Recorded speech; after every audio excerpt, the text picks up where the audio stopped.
Zen brinca um pouco com você sempre que alguém como eu ou o Dr. Suzuki fala sobre Zen. Outras pessoas dizem que, por que falamos sobre isso, não entendemos. Naquelas palavras de Lao Tzu, quem sabe não diz, quem diz não sabe. E ainda assim, ele escreveu um livro de cerca de 80 capítulos para explicar o Tão e seu poder. Ninguém pode evitar, temos que falar. Os seres humanos são faladores incansáveis, e quando temos algo na mente que queremos compartilhar, falamos.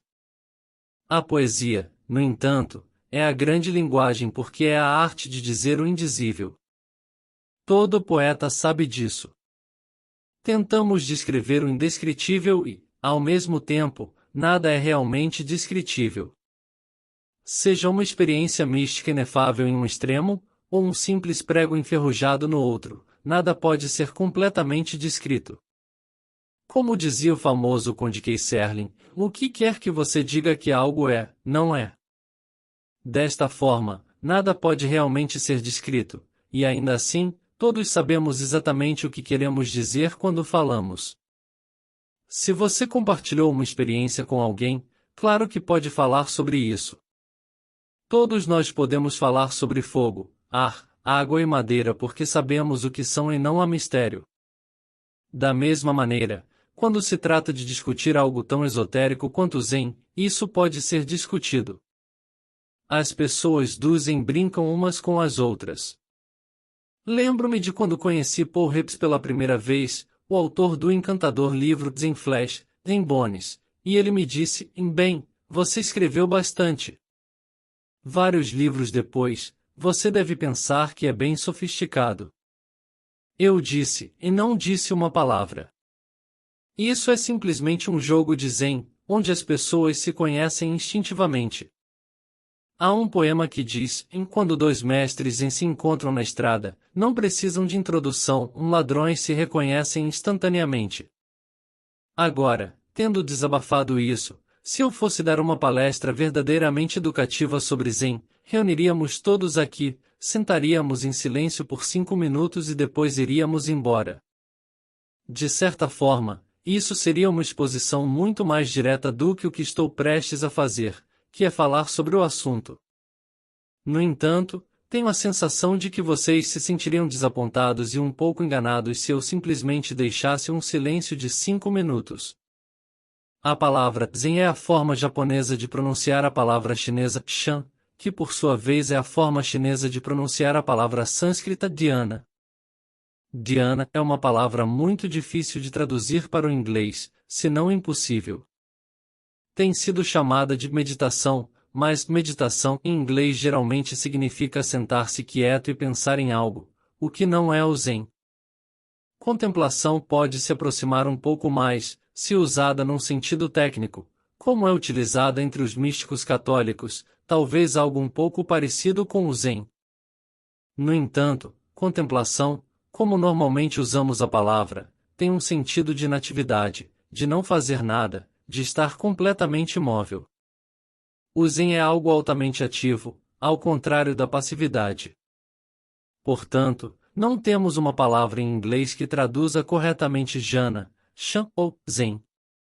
No entanto, eu diria que sabemos o que é, pois fazemos várias coisas diariamente com esse espírito. Por exemplo, ao dirigir um carro, a maioria dos americanos, que dirige desde a adolescência, é muito experiente. Quando dirigem, não pensam nisso, estão em unidade com o carro. Ou quando um cavaleiro está em sintonia com seu cavalo. Ao observar um bom vaqueiro ou um cavaleiro de cavalaria, ele está grudado ao cavalo, como se fosse uma extensão do animal. Qual dos dois está no controle, o cavalo ou o cavaleiro? Quase não dá para saber. Da mesma forma, quando você tem um excelente parceiro de dança, quem lidera e quem segue? Parece que vocês são um só corpo, movendo-se juntos. Isso é Zen, isso é jhana. Em um sentido mais amplo, quando uma pessoa não reage à vida tentando dominá-la, mas quando o mundo interno do seu próprio organismo e o mundo externo das outras pessoas e coisas se movem juntos como se fossem, e de fato são, uma única coisa em movimento, isso é Zen. Você poderia dizer, de maneira muito simples, que a verdadeira preocupação do Zen é perceber, não apenas pensar, mas saber profundamente, que o mundo interno, dentro da sua pele, e o mundo externo, fora da sua pele, até onde a imaginação pode alcançar, nas galáxias além das galáxias, é um só mundo, um só ser, um só eu. O Zen nos ensina a perceber a unidade fundamental entre o nosso mundo interno e o mundo externo. Esta percepção não é apenas uma compreensão intelectual, mas uma experiência profunda e visceral. Imagine a vastidão do universo, com suas galáxias e mistérios insondáveis. Agora, pense no microcosmo do seu próprio corpo, com suas células e processos biológicos. O Zen sugere que não há uma verdadeira separação entre esses dois mundos. Eles são manifestações de uma única realidade, um único fluxo de existência. Essa unidade se revela quando deixamos de tentar controlar ou reagir excessivamente às circunstâncias da vida. Em vez disso, passamos a nos mover em harmonia com o fluxo natural das coisas.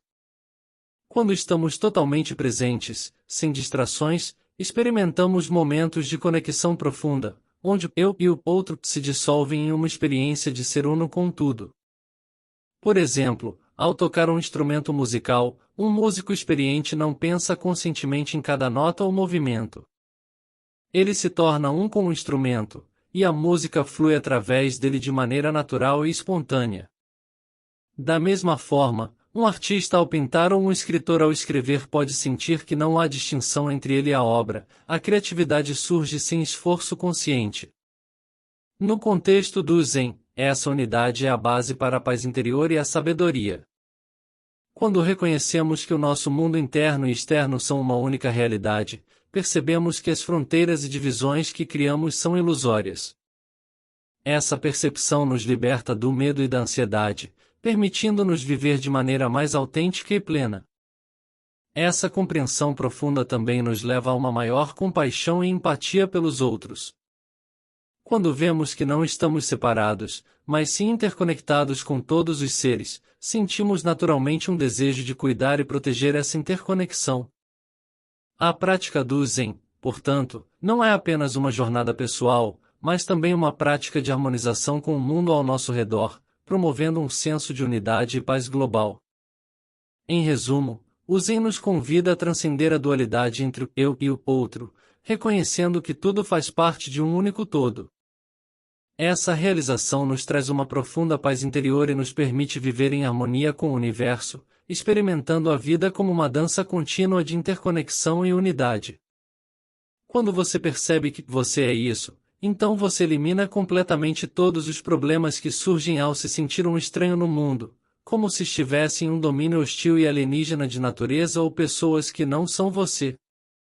Esse sentimento de estranhamento e alienação em relação ao mundo é superado no Zen.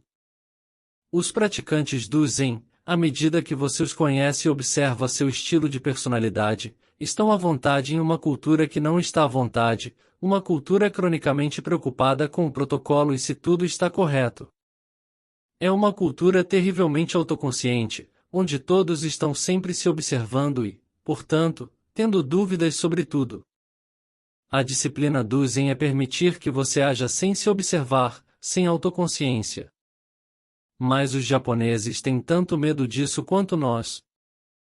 Eles pensam, assim como nós, que se não se observarem, cometerão erros, se não se disciplinarem, deixarão de ser civilizados e se tornarão bárbaros, se não controlarem suas paixões, se tornarão como o monge da Sibéria que saiu de sua cela e devorou o Padre Superior. Essa desconfiança básica em relação à própria espontaneidade nos faz questionar se as pessoas que praticam o Zen são realmente espontâneas e não planejam ou premeditam suas ações, não se tornam socialmente perigosas. Não saem por aí cometendo atrocidades, como estuprar suas mães e filhas ou assassinar suas avós para herdar suas fortunas. E, no entanto, as pessoas que praticam o Zen não fazem essas coisas, elas são perfeitamente espontâneas.